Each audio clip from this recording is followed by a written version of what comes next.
Hi everyone, this is Muskan, inventor of Physical Science. So I welcome to you all in the PW IIT Jam in CSI Net YouTube channel. So आप सभी students जानते होंगे कि हमारा जेस्ट का exam बहुत ही पास आ गया है। ऑलमोस्ट 1 मंथ का टाइम अब हमारे पास बचा है, पर इसी के साथ साथ एक बहुत ही इंपॉर्टेंट अपडेट है कि इस बार हमारा जो जेस्ट 2026 का एग्जामिनेशन होने वाला है, इसमें हमारा एग्जाम पैटर्न जो है वो थोड़ा सा चेंज कर दिया गया है। तो क्या इस बार का आपका एग्जाम पैटर्न रहेगा, कितने मार्क्स का एग्जाम होगा, इसके बारे में एक बार थोड़ी सी बात कर लेते हैं। और उससे भी पहले एक बार बता देती हूं मैं सभी स्टूडेंट्स को जिनको अगर नहीं पता है कि जेस्ट का एग्जाम किसके लिए होता है, कौन से सब्जेक्ट्स में होता है। तो सबसे पहली बात तो ये है, अगर हम बात करते हैं साइंस के सब्जेक्ट्स की, तो साइंस के सब्जेक्ट्स में केवल फिजिक्स में होता है हमारा जेस्ट का एग्जामिनेशन। अब इस एग्जाम को कौन कौन से स्टूडेंट्स दे सकते हैं, तो बात करते हैं हम। तो जो भी स्टूडेंट इंटीग्रेटेड पीएचडी करना चाहते हैं, मतलब बीएससी के बाद जो भी स्टूडेंट्स इंटीग्रेटेड पीएचडी करना चाहते हैं, एमएससी प्लस पीएचडी, तो वो भी स्टूडेंट इस एग्जाम को दे सकते हैं। और केवल जो पीएचडी करना चाहते हैं वो भी इस एग्जाम को दे सकते हैं। तो क्या हमें जेस्ट के थ्रू सारे इंस्टीट्यूट्स मिल जाते हैं क्या? तो ऐसा बिल्कुल नहीं है। जेस्ट के थ्रू आपको जो भी हमारे रिसर्च इंस्टीट्यूट्स हैं वही मिलते हैं, जैसे कि आइजर्स है, नाइजर है, टिफर है या फिर आईएससी। इसके अलावा भी 1-2 इंस्टीट्यूट्स और आते हैं जो कि आप जेस्ट की ऑफिशियल वेबसाइट पर जाकर अगर आप देखेंगे कौन कौन से इंस्टीट्यूट इसमें पार्टिसिपेट कर रहे हैं तो वहां पर आपको वो पता चल जाएगा। इसके अलावा अगर अब मैं बात करूं जो ये एग्जाम है वो हमारा कब होने वाला है और क्या इसका पैटर्न इस बार चेंज हुआ है, तो उसके बारे में बात करने से पहले पैटर्न के बारे में एक बार ये जान लो कि क्या इस बार हमारे एग्जाम की डेट रहेगी। तो अगर हम एग्जाम डेट की बात करें तो आपका जो पेपर है वो 12 अप्रैल को होने वाला है। इवनिंग शिफ्ट में है 2 से 5 बजे। और अभी आपकी एप्लीकेशन फॉर्म चल रहा है, तो अगर किसी ने अभी तक भी फिल नहीं किया है तो ट्राई करें अपना फॉर्म जल्दी से जल्दी फिल करने का। जो लास्ट डेट है एप्लीकेशन को फिल करने की वो 23 मार्च है।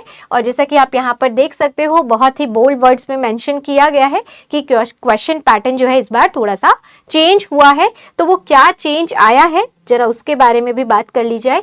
तो जो चेंज हमें इस बार देखने को मिला है वो चेंज ये है कि अब आपको पेपर में जो क्वेश्चंस देखने को मिलेंगे, पहले 50 क्वेश्चंस आते थे, अब 40 ही क्वेश्चंस आएंगे। उसमें आपके पार्ट ए में जो रहेंगे 10 एमसीक्यू बेस्ड क्वेश्चंस रहेंगे, हर क्वेश्चन 1 मार्क का होगा। और जो पार्ट बी है उसके अंदर 20 एमसीक्यू क्वेश्चन रहेंगे और हर क्वेश्चन 3 मार्क्स का होगा, ठीक है। और जो पार्ट सी है उसके अंदर 10 न्यूमेरिकल क्वेश्चन रहेंगे और जो कि मतलब बेसिकली 3 मार्क्स कैरी कर रहे होंगे हर क्वेश्चन। और एक और बात ध्यान रखना, जैसे जो स्टूडेंट स्पेशली जैम का एग्जाम देते हैं या गेट का एग्जाम देते हैं, अगर हम बात करें जेस्ट के एग्जाम की, तो जेस्ट के एग्जाम में ऐसा क्वेश्चन नहीं आता है जनरली कि आपको राउंड ऑफ करना है अप टू 2 डेसिमल प्लेस या 3 डेसिमल प्लेस। इसमें जो आप इसका सैंपल पेपर डाउनलोड करेंगे तो वहां पर भी आपको ये चीज देखने को मिलेगी। यहां पर जो आपका न्यूमेरिकल आंसर आता है, जब भी पेपर आपके पास आएगा तो उसमें इंस्ट्रक्शन में ये चीज क्लियरली मेंशन होगी कि आपको जो आंसर करना है या तो जो वैल्यू आई है एज इट इज वही लिखनी है।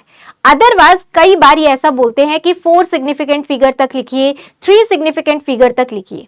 तो अगर आपकी वैल्यूज कुछ ऐसी आती हैं, फॉर एग्जाम्पल 24, और उसमें उन्होंने बोला है 4 प्लेसेस तक लिखने का या 3 सिग्निफिकेंट फिगर्स तक लिखने का, तो इसमें आपको 0 लगाकर इसको लिखना पड़ेगा। इस बात का ध्यान रखना।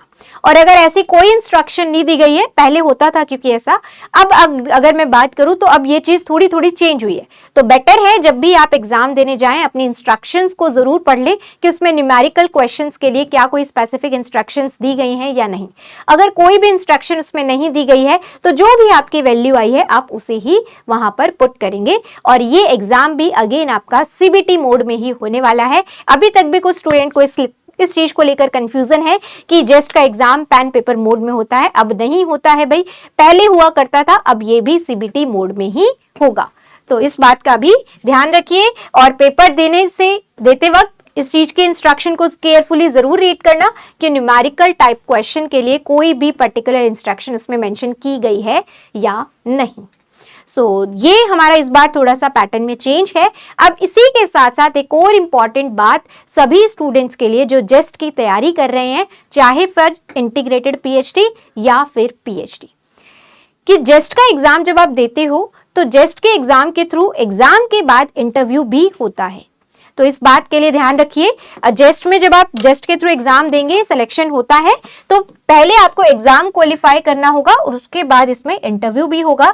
और दूसरी बात, अगर हम एग्जाम को क्वालिफाई करना चाहते हैं तो यस, एग्जाम को आप क्वालिफाई करना चाहते हो तो आप सब जानते हो प्रीवियस ईयर क्वेश्चंस का इंपॉर्टेंस होता है, बिल्कुल सही बात है। बट जो जेस्ट का पेपर का पैटर्न है या जेस्ट में जो लेवल ऑफ क्वेश्चन पूछे जाते हैं वो बहुत हद तक सेम है जैसे क्वेश्चन CSIR नेट में पूछे जा रहे हैं। तो आप कोई भी एक्स्ट्रा क्वेश्चन की प्रैक्टिस भी नहीं करोगे तो चलेगा, लेकिन आप जेस्ट के साथ साथ बस ये चीज जरूर करना, जो भी टॉपिक आप पढ़ रहे हो उस टॉपिक के आप CSIR नेट के क्वेश्चंस जरूर सॉल्व कर लें।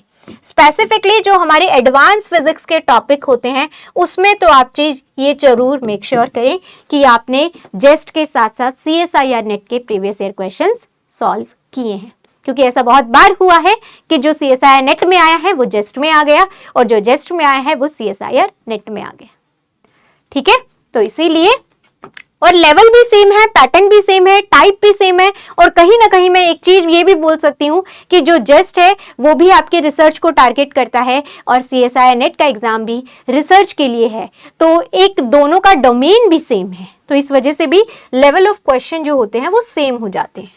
सो इसी के साथ एंड करती हूँ, फिर मिलेंगे किसी और वीडियो में। Thank you so much, all the very best. अपनी प्रिपरेशन अच्छे से करते रहिए, क्वेश्चंस की प्रैक्टिस करिए, टेस्ट में पार्ट लीजिए, टेस्ट को अटेम्प्ट करिए, उनके एनालिसिस करिए, यही सारी चीजें बहुत इंपॉर्टेंट होती हैं।